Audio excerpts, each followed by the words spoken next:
Mega shoutout po mga kalingap. Marami pong salamat kay Kuya Bal Santos Matubang, kay Kuya Rab, kay Ate Edna. I-support po natin sila at i-subscribe, i-like and share.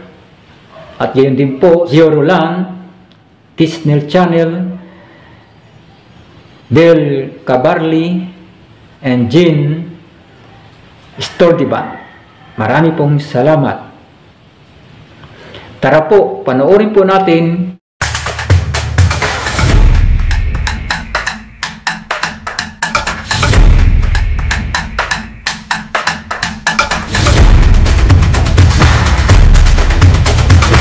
Magandang araw po.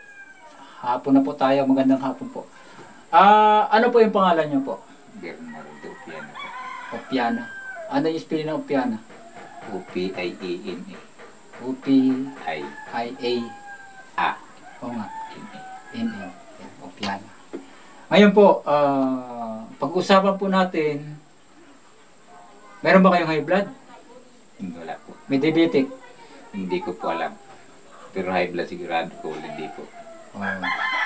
Ang naramdaman niyo lang po, yung pamamaga. Ito lang po, ito lang. Itong panay. Yan ang naramdaman ninyo. Mga kalingap, namamaga po yung ano niya. Yung tuhod niya namamaga. Tuhod. Kanina lang po ito. Ayan po, namamaga po yung tuhod niya. Ayan po. Kaya nilagyan ng ano. Yan, tanggalin niyo na po yan. Namamaga po yung tuhod niya. Oh. Yan po.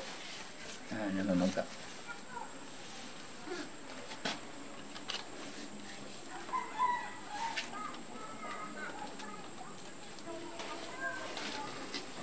Ito po, diyan na tayo magpo-focus. Ang isang dahilan po niyan, pagtaas ng chemical ng inyong katawan. Ibig sabihin, matagal nyo nang kinakain yung ano, kasi yung sinasabing chemical po, yun yung mga chemical na inilagay sa pagkain. Matagal nyo na po yung nakakain, yung may chemical na pagkain. Wala naman po baga ngayong hindi chemical. Tama po. Ngayon po, ang pag-uusapan natin yung dahilan. Ang dahilan po ng pamamaga po at pagkirot niyan, pagtaas ng chemical sa ating katawan na nakukuha po sa mga pagkain. Naipon niya ng mahabang panahon. Ngayon nyo na po naramdaman. Tapos, pasma po yan. Kasi, pagod na pagod kayo, nababasa po ng tubig. Totoo po yan. Totoo po yan. Talagang, nung nagkakampo ako, nagtrabaho sa bundukan, anong layo ng lakad, pag nakakita ko ng tubig, at papunta na sa, dito sa labas. Nabuhugas kayo. At hindi rin maiwasan na yung dadaanan nyo, matubig. Natawid ng ilog. Hindi talaga maiwasan na mapapasma kayo. Ngayon, nung bata pa kayo, hindi nyo na maramdaman. Ay, wala po. Pag edad po talaga, doon nyo na maramdaman yan. Naramdaman ko po ito pag kuwan ko na po, pag 60. Ngayon, pag-usapan na po natin yung lunas. Yung lunas po niyan. Ang lunas po niyan, magpakulo kayo ng tubig. Magpakulo kayo ng tubig. Tubig lang po. Ilalagay nyo sa palanggana po. Tapos, ingatan nyo pong huwag madikit kasi malalapnos yan. Bangong kulo po yan eh. Kailangan nakalayo sa init na tubig. Ingatan nyo po na huwag dumikit. Kayo nang bahala. Kasi kailangan dyan, mapokus siya doon sa init. Yung singaw lang. Huwag nyo idikit kasi pag idikit ninyo, plapnos yung balat. Yung huwag lang siya malapnos. Ilayo nyo. Kasi para masipsip yung init. Init po ang kailangan dyan. Masipsip ng litid o yung pamamaga. Akit naman yan sa taas eh. Nakuha niyo po ako. Tapos yung tubig na ilagay niyo sa palanggana, dito ka, hanggang dito. Karami. Ano po, pag itong tuhod, saan? Dito lang po sa tapat? Hindi. Ito po. Ito lang. Sa paa lang. Itong dalawa po. Dalawahin nyo na, babad. Dalawahin nyo ng babad. Baka pag gumaling ito naman kabila. Ay, paano po kung ibubuntog na po ito? Ganyan nyo po. Papasingawan lang itong paa. Oh, sa ano po yun kasi kapag ibuntog mo yan, lapnos yung balat. Sa umpisa lang po yun. Tatanggalin mo lang yung makakalapnos. Pag yung pwede na ibaba 20 o 25 minutes, gusto nyo orasan nyo yan. Mga isang oras po ang babaran yan. 20, 25 minutes, medyo malamig na yan. Testingin ng daliri mo. Kung kaya na ang yung init. balat ng daliri mo, malalapnos pa. Pero sobrang init pa yan. Kapag sa tingin mo na hindi na makakalapnos, ibabataas mo na yan, babataas sa kanin may tubog. Pag Kasi yung kaya na po yung init. hindi na yan makakalapnos. Sobrang init na po yan kasi kailangan dyan mainit talaga. Para umakyat yung ano. Nakuha nyo na po. Ito naman, magkatas kayo ng malunggay sa umaga, kalating baso. Kalating baso, magkatas kayo. Kayo ang magpipitas, tapos kayo yung magtatanggal ng ano, hugasan nyo, siyempre. Tatanggalin nyo yung dahon doon sa sanga. Ilagay nyo, may blender ba kayo? Meron. Oo. Ilagay nyo doon sa blender, malinis na po yan. Ilagay nyo sa blender yung dahon. Tapos, kayo na mag-estimate na kalating baso. Kalating baso po. Purong katas lang po yun. Opo. Lagyan mo ng tubig konti para umikot sa ang blender. Kasi kung walang tubig, hindi yan iikot. Kunti lang nilagay nyo. Para umikot lang po. Tapos ngayon, paano ang pag-inom niyan? Di ba, inom kayo ngayon. Sa umaga po, sa umaga. Inom kayo sa umaga. Kinabukasan po, stop muna sa sunod naman. Ganon-ganon po, yun ang inom. Tapos na po tayo doon. Maglaga din kayo ng dahon ng malunggay. Maglaga din po kayo ng dahon ng malunggay. Ngayon, ang ilagay nyo na tubig, 5 baso sa umaga, 5 baso sa tanghali, 5 baso sa hapon. Iinumin po yun. Yun po ang pinakainumin nyo. Yung nilagang dahon ng malunggay. Dalagaan nyo yun. Kaya pa po, nung nagsakit yung ganito ko, pero hindi nagmaga na ganito. Nagsakit lang siya. Tapos gumula yung ano ko ng malunggay. Kahit mapait, kinain. Parang gumanda yung pakiramdam ng kuwan ko. Kasi po, ang ginagawa ng malunggay po dyan, ito po, yung katas pala. Di ba pag uminom ka ng katas, baka magtaka kayo, nag-inom na ako ng katas, nagtain ako o nagsuka ako. Kasi minsan kasi may sumusuka eh. Tapos tae ng tae, dumi ng dumi. Yun po ay itinutulak niya yung chemical. Parang nagki-cleansing na doon sa loob ng katawan mo, tinutulak niya. Palabas. Pag hindi kayang isuka, dinudumi. Opo. Kasi kung minsan kasi sinusuka eh. Sumusuka siya eh. Pero yung katas po, andun yun sa loob. Proteksyon na yun doon sa loob ng katawan mo. Hindi yan lumabas. Siya lang ang pinaka-proteksyon doon. Tinulak niya yung chemical palabas sa katawan niyo. Pero hindi yan makukuha sa isang beses. Kailan tuloy-tuloy yan. Hanggang sa mawala yan. Hanggang sa gumaling yan. Yung mga naramdaman ninyo. Tuloy-tuloy po yan. Ngayon, sa pagkain nyo naman po, kamote o saging na saba. Wala pong kanin. Sa tanghali po yung kanin. Sa umaga po, kamote or saging. Meron naman kayo inumin eh. Sa umaga, kamote or saging. O mais. Kung ano yung gusto mo. Yung gabi. Gabi. Kung wala kayong kamote or saging na saba, gabi. Yung San Fernando. Ganun. Ganun lang. Tanghali po lang ang pwede magkain. Ang sa tanghali naman, magkanin kayo. Sariwang gulay. Wala namang sariwang isda dito na bibili. Walang sariwang isda na bibili dito. Meron man po. Kung sariwa po, tiyakin yung sariwa. Kasi kung hindi kayo tip na sariwa, huwag nyo lang kayo bumili. Kasi mapipinsala yung katawan ninyo. Baka nilagyan na ng ano yan. Pampatagal. O, diba? Maperwisyo pa yung katawan niya. Imbis na pagaling, lalala pa. Doon tayo umiiwas sa chemical. Kasi yung minsan yung mga isda na yan, nilagyan na ng chemical para hindi masira. Akala mo sariwa pa. Kung hindi kayo sigurado doon sa binibili yung isda, huwag na kayo bumili. Doon na lang kayo mag-concentrate sa gulay. Na ang purpose po, para gumaling kayo. Ko naman po ay mahilig naman po ako sa gulay. Oh, yun. Ngayon lang nung sa Mina, wala namang masyadong gulay doon ay kaya doon ko ito nakuha. Tapos po, lagay nyo bawang, sibuyas, sa asin lang. Walang halo na mga... Bawal po yung bitsin, ginisa mix, magic sarap, toyo, pati suka, mantika, sitsirya, soft sa alak. Kasi yan ang cause, yan ang dahilan talaga. Diyan nagsisimula yan. Sa alak po, sigurado wala. Sinabi ko lang po para alam nyo rin po kung saan nagsisimula yung chemical.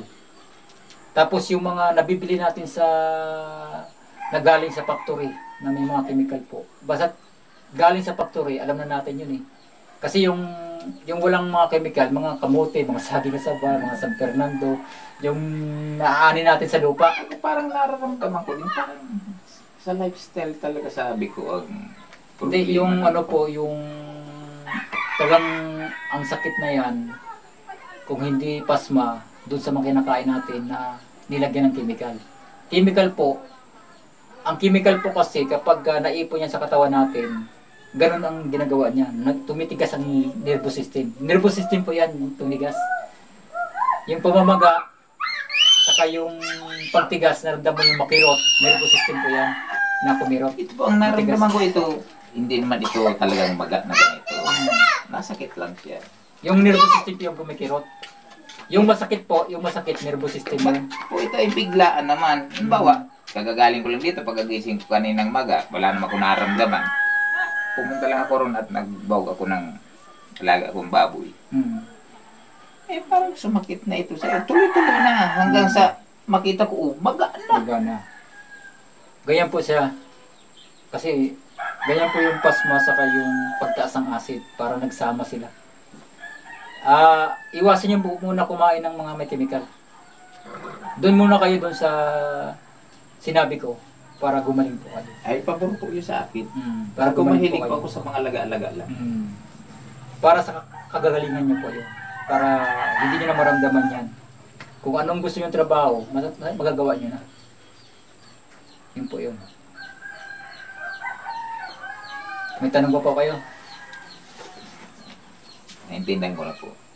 Basta't high blood, diabetic, kidney stone, gallstone, kidney creatinine, yung creatinine na Hindi naman po kaya ang kuan. Ang tanong ko lang po kung hindi naman po, halimbawa, ako, bihira akong ang BP ng dugo ko ay pinakamataas ko ay 110. Ano po yun? Yung gawa po ng chemical yan. Hindi naman po kung magpatuloy ako mag-iinom ng kuan. Hindi Hindi, kaya lalong bumaba yung kuan ko. Walang ito po yung sinasabi nilang high blood, ano po yun, pagpasok ng mga chemical, nagkakaroon ng high blood ang tao. Ibig sabihin, ang dahilan ng high blood, yung mga chemical po. Pero pag hindi na mapasukan yung katawan mo ng chemical, puro natural ang kakainin mo, wala kang sakit na ganun. Kaya lang nagkakaroon ng high blood ang tao dahil sa chemical po. Dahil sa chemical po. Sa chemical po galing yun, sa mga kinakain na may mga chemical. Yung mga ininom natin na may mga chemical, ibig sabihin, ang talagang pinagmulan ng high blood, diabetic, kidney stone, gallstone, tumor, o mga cancer na yan, sa pagpasok ng chemical sa katawan natin, yun ang pinagmulan. Pero yung pagkain ng mga natural, walang sakit po dun. Kasi gamot na, pagkain yan po yan eh. Kasi ganito po yan. Sino ba ang lumalang ng katawan natin, Panginoong Diyos?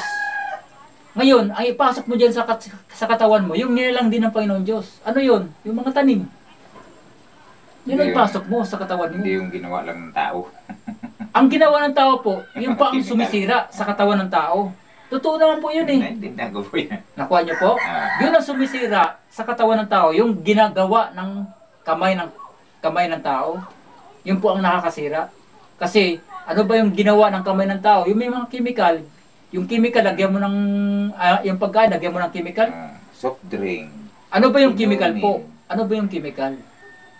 Lason yan eh. Lason. Sisirain yung katawan mo niyan. Wala namang gamot na chemical eh. Walang gamot po na Sa chemical. pakiramdam natin, masarap. Tulad ng mga pampalasa. Kaya nga po, pinasarap para kainin ng tao. Pero kung pag walang lasa yan, kung pag hindi masarap yan, hindi kakainin ng tao yan. At saka lalo na may chemical, hindi talaga kakainin Pero ng po tao yung yan. mga normal, yun ang pwede. Yung mga natural po. luya. Ako mahilig pa ako magkuhan yung ang kinakape ko po yun. Sa lapat, kung minsan tama yung po yun. turmeric. Tama po yun. Yun po ang kape ko dyan. Tama po yun. Tapos yung pagsakag ko ng bigas, yun, kape. Ay, yun po ang hindi ako nagkukuhan. Masarap din po yun. Yung pagsasangagat. Wala naman akong, Hindi kayo sanay doon. hindi po ako Kasi doon sa lugar namin, sa Bacolod, yun po yung malimit. kinakape. Noon. Maigi pa yung kuan, yung mga dahon ng avocado, yan. Nagawa din ako niyan, yung dahon ng mangga, nilalaga ko. Yun lang po ang gawin ninyo, iwas muna kayo sa mga chemical. Hanggat hindi kayo gumagaling. Ngayon, pag gumaling na kayo, alam nyo na yung gagawin ninyo. Alam nga naman na babalik ka pa. Eh, minsan na lang. Para hindi na, alam mo na yung pamamaraan. Eh, hindi, madali mo nang malulunasan yung nararamdaman. Wala na po kayong tanong. Na ano na po, nabigyan na po ng donut, na ano na, yung paraan. Okay na.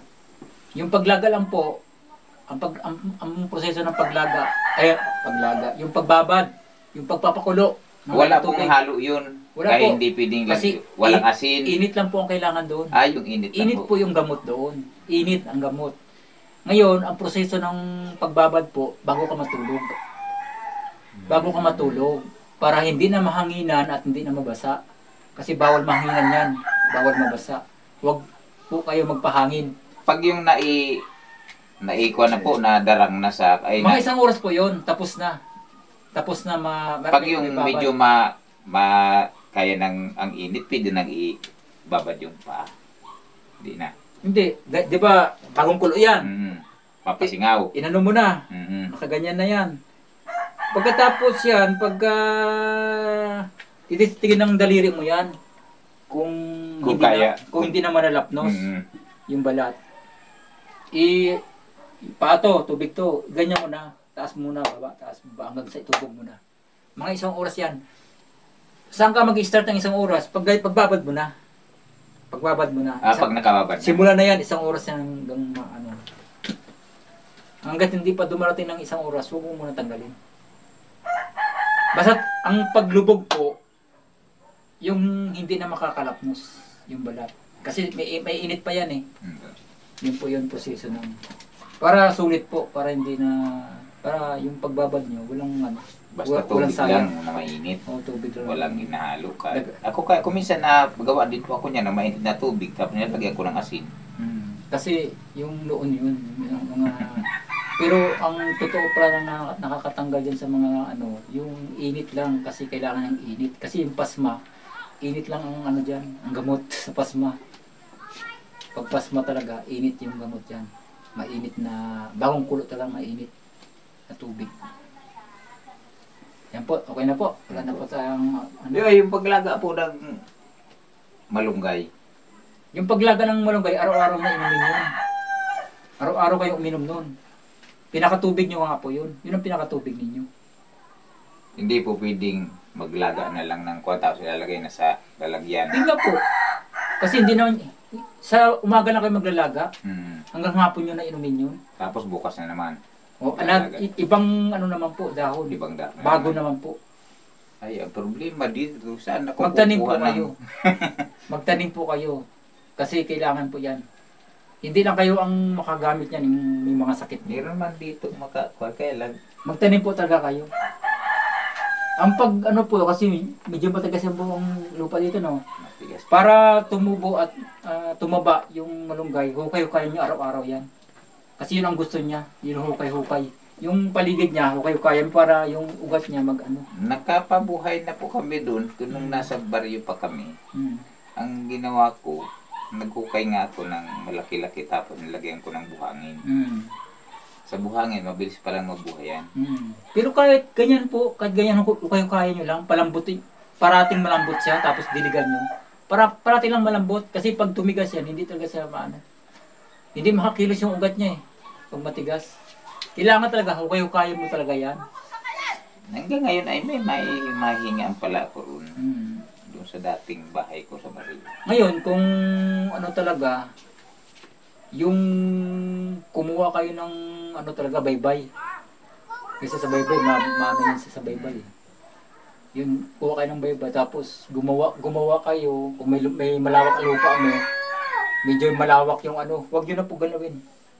Mamabaga lalo yan. Yun ang gawin nyo po. Simulan ko pala ito. Mamayang gabi.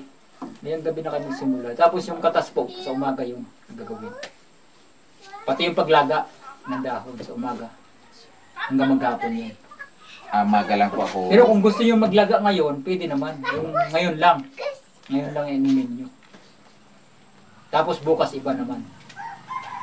Yun ang pamagawa. Uy, nagbablog igdi. Oh.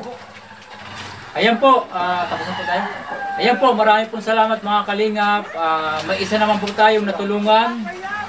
Maga po yung tuhod niya. Yun lang po yung sakit niya. Maga yung tuhod niya. Ayan po, maraming salamat po. Mga kalingap, maraming salamat kay Kuya Bal Santos Matubang, kay Kuya Rab, kay Ate Edna. Subscribe, i-like, i-share po natin sila, and comment. Suportahan po natin sila. Marami pong salamat mga kalingap. Bye-bye po. Bye.